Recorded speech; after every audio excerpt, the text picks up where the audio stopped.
Hey guys, today we'll be discussing two stories.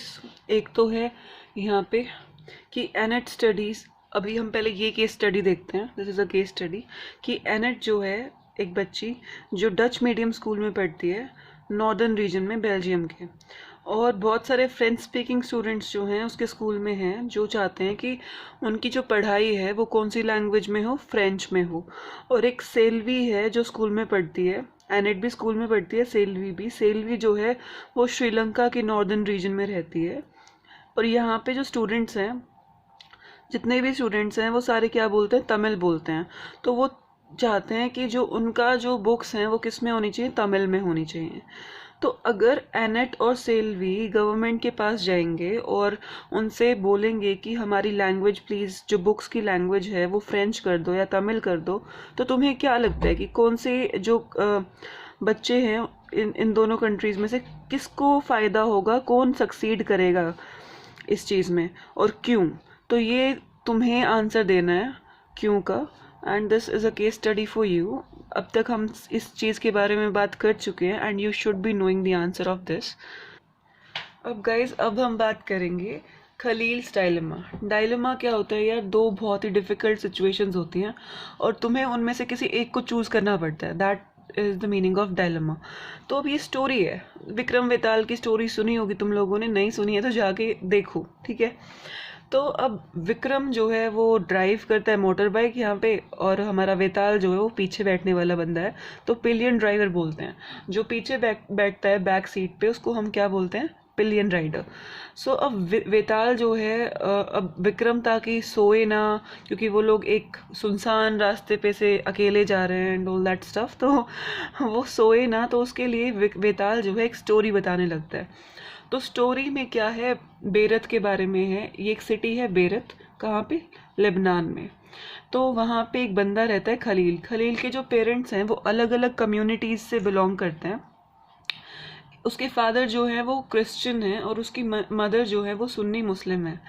तो ये आज की डेट में ज़्यादा अनकॉमन चीज़ नहीं है। बहुत सारे लोग जो हैं डिफरेंट कम्युनिटीज़ में मैरिज करते हैं। सो जो लेबनान है वहाँ पे जो लोग हैं ज़्यादातर शिफ्ट हुए हैं बहुत सारे कम्युनिटीज़ के इन बेरत, ठीक है। तो वो एक साथ रहते हैं तो इंटरमिंगलिंग हो जाती है, they just marry in different communities. तो अब क्या है कि बहुत सारी चीज़ों में उनकी सोच मैच नहीं करती।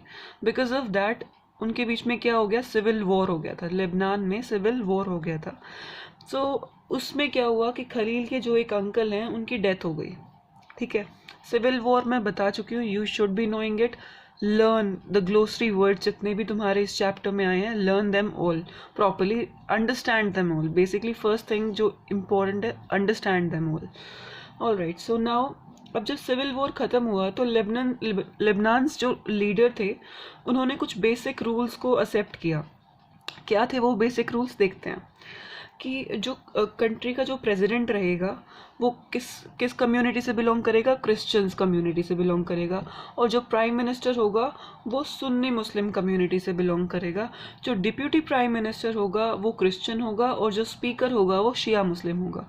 तो ऐसे उन्होंने डिवाइड कर दिया कि जब भी इलेक्शंस होंगे तो ये लीडर्स जो हैं इस कम्युनिटी से, ये लीडर प्रेसिडेंट बन सकता है, ये कम्युनिटी के लोग प्राइम मिनिस्टर बन सकते हैं, ये कम्युनिटी के लोग स्पीकर बन सकते हैं। तो इन्होंने ऐसा सिस्टम क्रिएट कर दिया, ठीक है।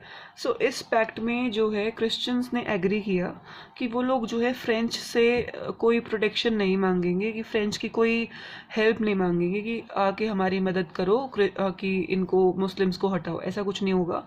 तो ये क्रिश्चियंस ने एग्री किया। पैक्ट क्या होता है, एग्रीमेंट, ठीक है। एग्रीमेंट होता है जो हमारा यहाँ पे मुस्लिम्स और क्रिश्चियंस के बीच में हुआ, ठीक है। और मुस्लिम्स ने ये एग्री किया कि जो उनकी नेबरिंग स्टेट थी सीरिया, लेबनान जो है वो सीरिया के पास होगा, ठीक है। तो मुस्लिम्स जो है उन्होंने ये चीज़ की कि हम जो है सीरिया के साथ यूनिफाई नहीं करेंगे, मतलब हम उनके साथ नहीं मिलेंगे, हम अपनी कंट्री को सीरिया के साथ नहीं मिलाएंगे।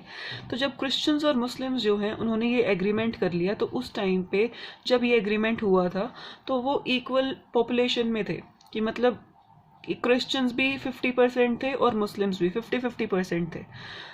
जैसे जैसे ये एग्रीमेंट आगे बढ़ता चला गया तो क्या हुआ, मुस्लिम्स जो है उनकी उनकी वो लोग मेजॉरिटी में हो गए, उनकी जो पॉपुलेशन थी वो बढ़ गई, और हमारे क्रिश्चियंस की पॉपुलेशन उतनी नहीं बढ़ी।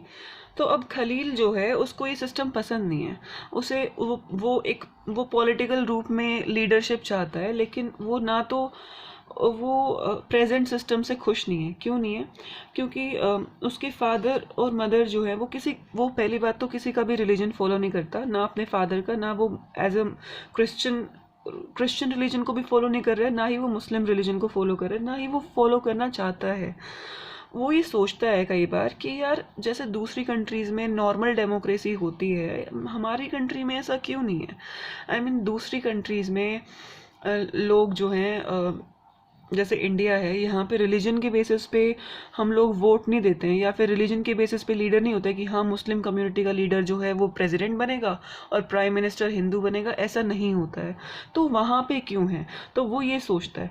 ठीक है, तो क्या हम एक प्रॉपर नॉर्मल तरीके से हम लोग इलेक्शंस क्यों नहीं कर सकते हैं कि जो भी जिसको ज़्यादा वोट्स मिले वो जीत जाए, ऐसा क्यों नहीं है हमारी कंट्री में। तो उसके एक एल्डर जो है वो बोलता है कि देखो सिविल वॉर हुआ था उस टाइम पे, बहुत जो है दिक्कतें फेस करनी पड़ी थी, और उस हिसाब से हमारी कंट्री का जो सिस्टम है वो काफ़ी सही है, क्योंकि इससे हमारी कंट्री में शांति बनी रहेगी।